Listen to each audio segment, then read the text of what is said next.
Hi, are you completely clueless when it comes to knowing the numbers in your business? And are you killing yourself every day only to collect a check so small that you need a magnifying glass?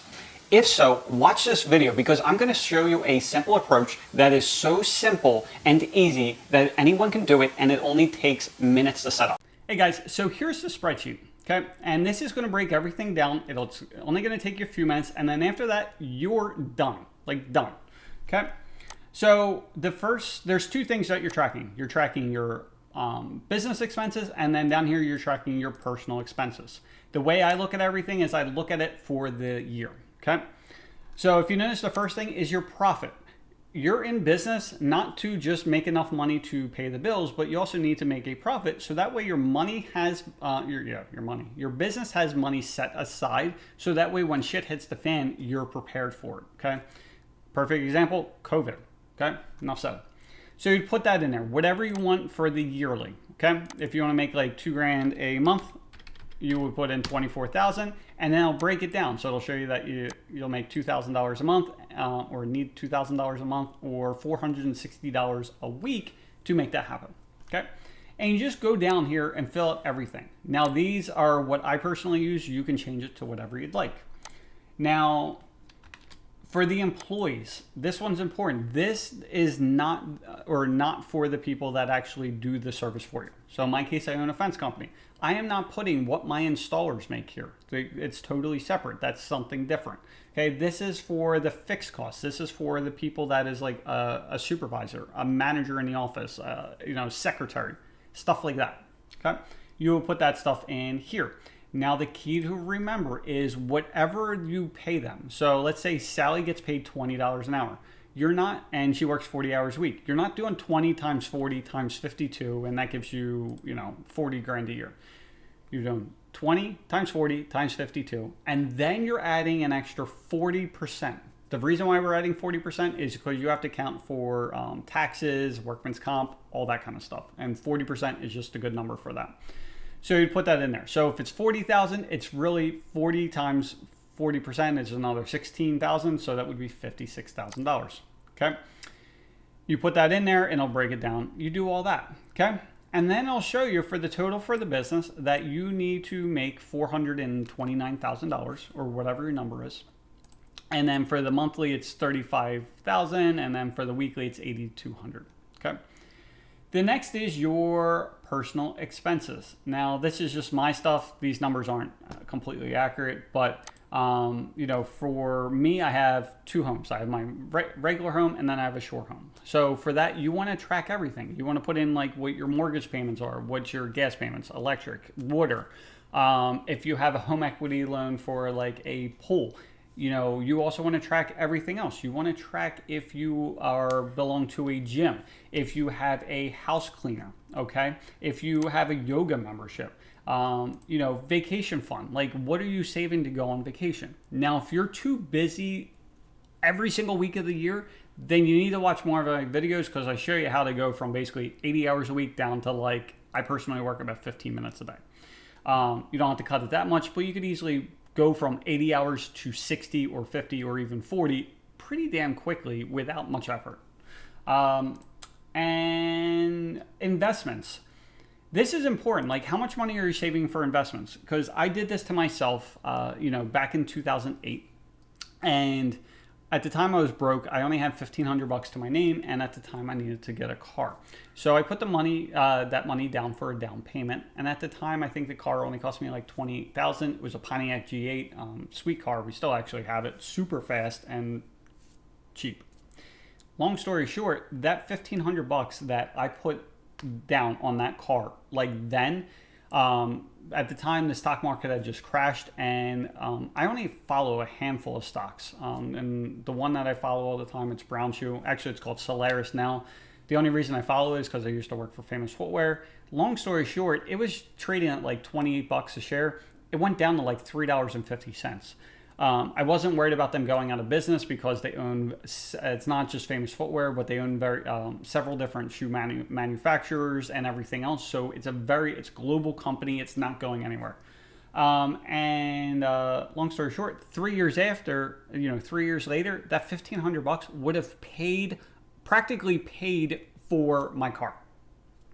Like I just stressed to myself, I'm like, I'm never letting that happen again. So make sure you save. End of rant. You want to make sure you put in like spending for yourself and your wife or family or whatever. You know, if you have school tuition, you want to put that in there. You know, if you have health insurance, okay. You know, what do you pay for food, you know, for a week? You know, how much is your mortgage? You put all this crap in there, right? And then from there, it's going to figure out the total before taxes. But remember, you have to pay taxes on it. So I put in there for 20%, okay? And then I'll break it down to here. So it adds 20% to that. And there you go. So then I'll figure out the total needed to break even, okay? So it'll add this number plus your business number, and it'll come up with this, okay? And I'll break it down by month and by week as well.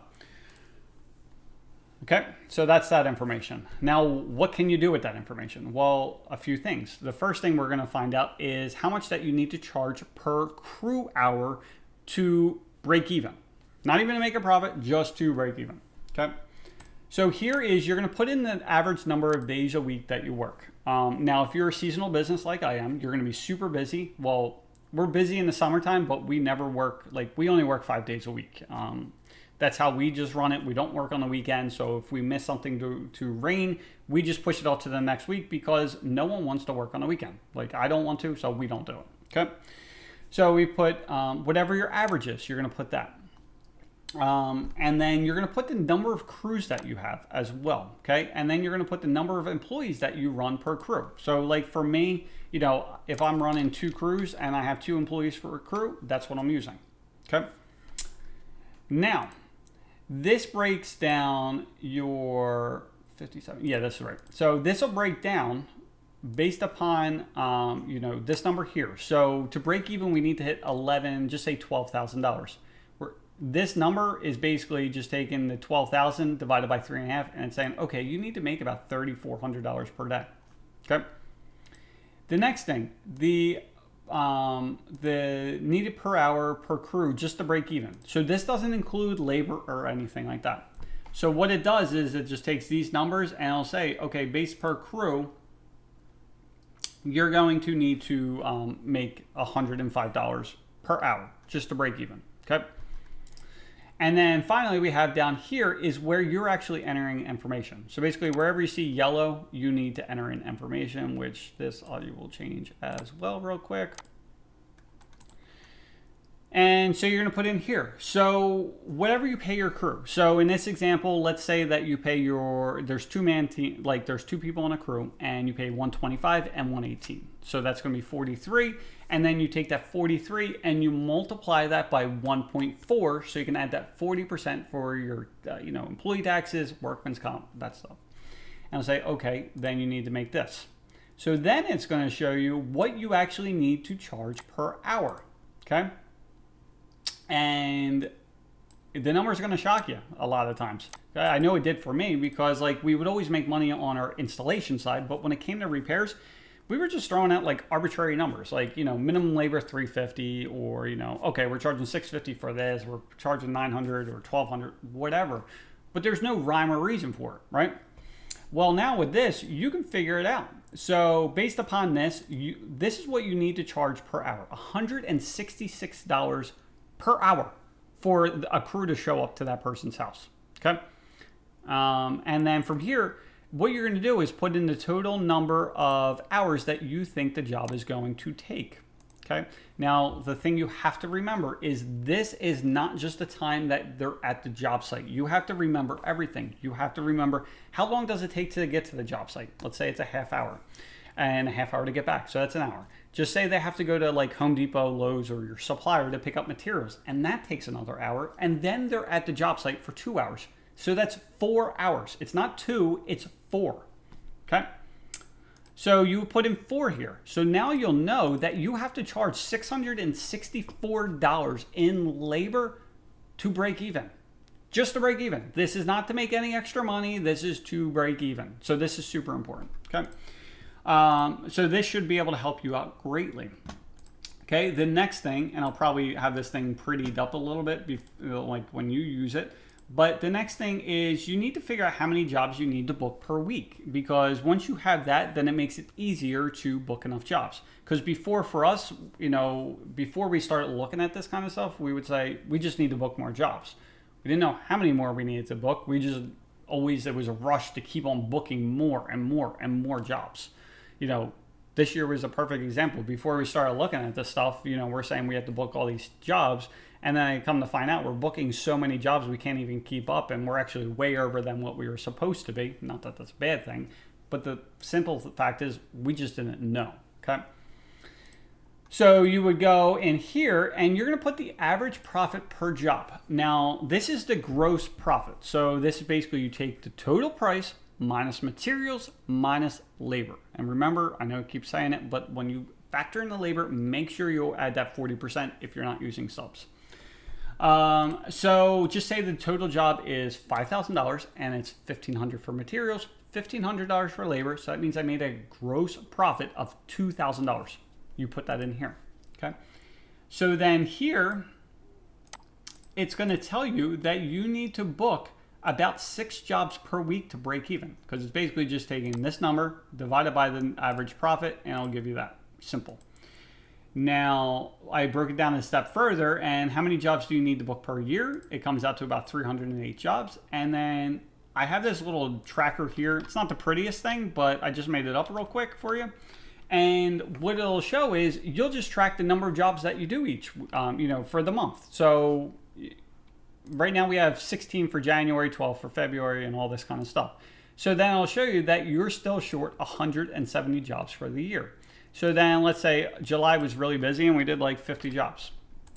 Okay, so now we're down to 120 jobs. And this isn't like perfect, but it just gives you a better way of kind of realizing your numbers. Again, the point of the system isn't to take over like things like QuickBooks or anything like that. Like this isn't going to give you down to the dollar. Like if you check your account now, like it's not going to show you to the dollar like what you need to, what you currently have and all, like the expenses. Like it doesn't do all that for you. But what it does is it allows you to plan for your business, because that's the most important thing. Before I was always confused about what the hell to charge and this and that and like how we are.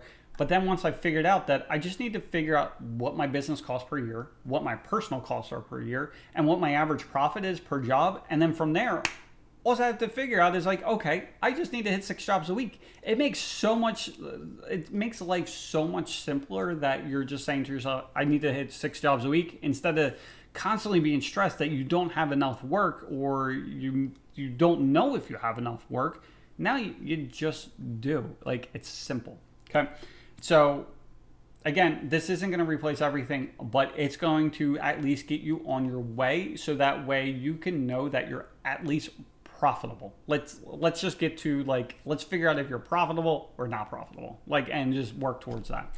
And then at least with this, you also know that if you want to make any adjustments. So right now, if you don't have a warehouse here, it's 0, and you're paying this much per month, and you need to hit down here, it's like, okay, I need to hit 5.9 jobs. But it's like, hey, maybe I do want a warehouse, and it's going to cost me, $2,000 a month, so it's $24,000 a year. What is that going to do to my business? I went up to 12.2, and now I need 6.1 jobs. So it's like, I only need an extra half a job a week. Is that doable, or is it not doable? Okay. So anyway, I hope you guys like it. It makes everything easy. Look for the link below so you can make a copy. And if you like videos like this, please like and subscribe. And if you know a contractor that needs help with this kind of stuff, just send it to them, because it's going to help everyone out. So have a great day. See you.